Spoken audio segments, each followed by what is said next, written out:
आम आदमी पार्टी के संयोजक और दिल्ली के मुख्यमंत्री अरविंद केजरीवाल केंद्र सरकार के अध्यादेश को विफल करने के लिए तमाम विपक्षी दलों के प्रमुखों से मिल रहे हैं। दिल्ली में अधिकारियों की पोस्टिंग और ट्रांसफर से जुड़े मामले में सुप्रीम कोर्ट के फैसले के बाद केंद्र सरकार एक अध्यादेश लेकर आई है। इसे विफल करने के लिए केजरीवाल विपक्ष को एकजुट कर रहे हैं। इसके चलते उन्होंने तृणमूल कांग्रेस सुप्रीमो ममता बनर्जी, शिवसेना उद्धव बाला साहेब ठाकरे के प्रमुख उद्धव ठाकरे, नेशनलिस्ट कांग्रेस पार्टी प्रमुख शरद पवार के अलावा जनता दल यूनाइटेड के नीतीश कुमार और आरजेडी नेता तेजस्वी यादव से मुलाकात की है। हालांकि सबसे बड़े विपक्षी दल कांग्रेस की तरफ से इस पर कोई स्टैंड अभी तक देखने को नहीं मिला है। आज के समय में एक नेशनल पार्टी है जिसने विभिन्न राज्यों में अपनी एकड़ को मजबूत किया है और इसका सबसे ज्यादा असर कांग्रेस पर देखने को मिला है। पंजाब और दिल्ली विधानसभा चुनाव के अलावा गुजरात एवं गोवा में आपकी एंट्री के साथ कांग्रेस की स्थिति प्रभावित हुई है। इन राज्यों के विधानसभा चुनाव में आपकी एंट्री के बाद कांग्रेस की सीटें कम हुई हैं। सबसे पहले बात करते हैं दिल्ली की। 2012 में आम आदमी पार्टी की स्थापना के बाद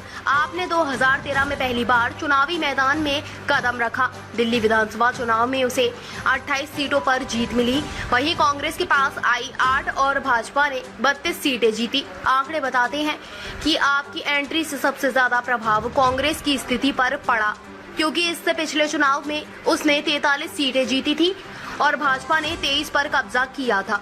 2013 के चुनाव में कांग्रेस की 35 सीटें घट गईं और भाजपा की 32 बढ़ गईं।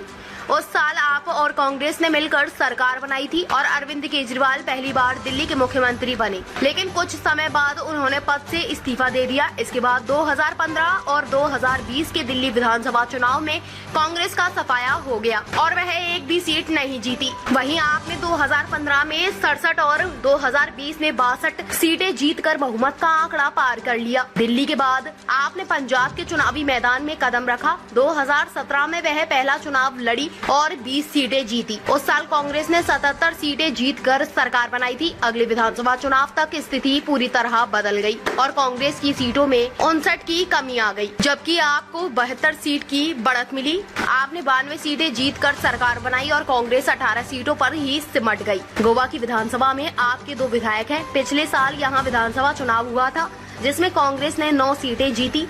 आपने पहली बार चुनाव लड़ा और 2 सीटें जीत ली, जबकि पिछले चुनाव की तुलना में कांग्रेस की 2 सीटें घट गईं। 2017 के चुनाव में कांग्रेस के पास 11 सीटें आई थी और 2022 में 9 सीटें मिली। गोवा के साथ आपने गुजरात विधानसभा चुनाव में भी किस्मत आजमाई और उसे 5 सीटों पर जीत मिली, जबकि कांग्रेस की 60 सीटें कम हो गयी। हालांकि आपकी एंट्री का भाजपा की स्थिति पर कोई फर्क नहीं पड़ा।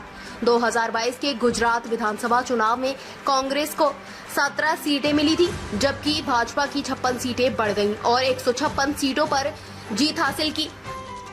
ताज़ा खबरों से जुड़े रहने के लिए हमारे चैनल को सब्सक्राइब करें और बेल आइकन को दबाना ना भूलें, ताकि हर खबर की नोटिफिकेशन आपको मिलती रहे।